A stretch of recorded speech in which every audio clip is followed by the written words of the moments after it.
किसी को अगर कोरोना पाया जाता है तो उसको पहले उसके घर पे दिल्ली सरकार की ओर से एक मेडिकल टीम जाती थी।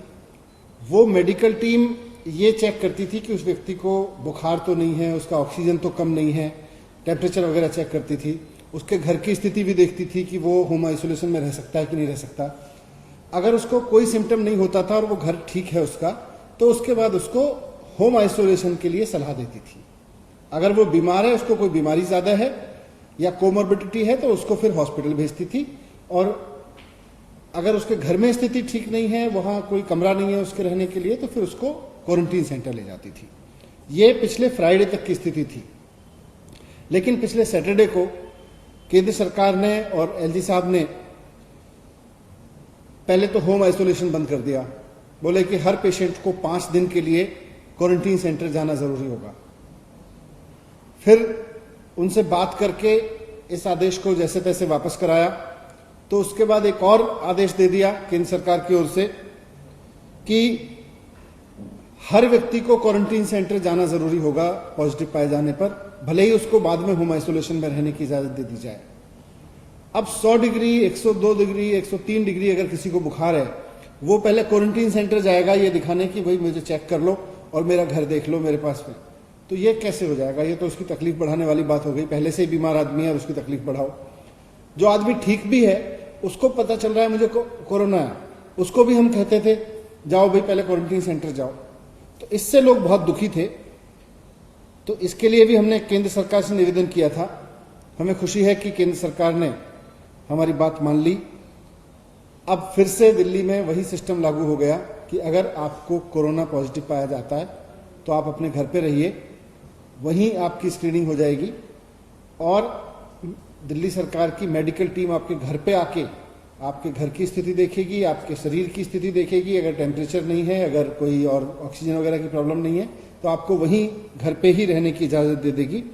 और अगर हॉस्पिटल जाने की जरूरत है तो हॉस्पिटल भी आपको फिर जाने के लिए कहेगी।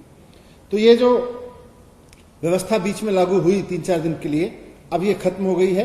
वापस होम आइसोलेशन में रहने के लिए, अगर आप होम आइसोलेशन में रहने के लिए एलिजिबल हैं, तो आप कोरोना पॉजिटिव होने के बाद भी होम आइसोलेशन में रह सकते हैं। लाइन में लगने की जरूरत नहीं है आपको, जो बीच में सिस्टम लागू हुआ था। अंत में मैं ये कहना चाहता हूं कि होम आइसोलेशन एक बहुत शानदार व्यवस्था है जो दिल्ली में सारे देश में सबसे शानदार तरीके से चली है और करीब 30,000 पेशेंट्स इससे ठीक हुए हैं। तो जो व्यवस्था अच्छे तरीके से काम कर रही हो, जो शानदार तरीके से चल रही हो, उसको हमें आगे बढ़ाना चाहिए, उसको बंद नहीं करना चाहिए। लोगों को परेशानी बढ़ती है इस तरह की व्यवस्थाओं से बंद करने के लिए। तो मुझे खुशी है कि आज वापस वो फैसला ले लिया गया और केंद्र सरकार ने भी हमारी बात मान ली। और आज एसडीएमए की मीटिंग में फैसला लेके उस ऑर्डर में मैं पढ़ के सुना देता हूँ। उसमें लिख दिया गया है कि जिन लोगों के जो हमारे टेस्ट सेंटर्स हैं वहाँ टेस्ट हो रहे हैं, उनकी स्क्रीनिंग तो वहीं हो जाएगी जो रैपिड टेस्ट होते हैं। और बाकी लोगों के लिए ऑर्डर में लिख दिया गया है कि the patient shall be allowed home isolation if as per assessment of home isolation team sent by district surveillance officer the patient if the patient is mild या presymptomatic, asymptomatic, unless he or she is having comorbid condition and has a residence of 2 rooms or a separate room and a separate toilet for the patient, he will be allowed for home isolation। मतलब अगर आपका 2 कमरे का घर है या आपके घर में आपके लिए एक सेपरेट कमरा है और सेपरेट टॉयलेट अवेलेबल है, तो फिर आपको सिम्टम्स ना होने की स्थिति में घर में ही रहना है। और होम आइसोलेशन ही कोरोना की सबसे बड़ी इलाज के रूप में सामने आई है, इसलिए ये एक अच्छी चीज है।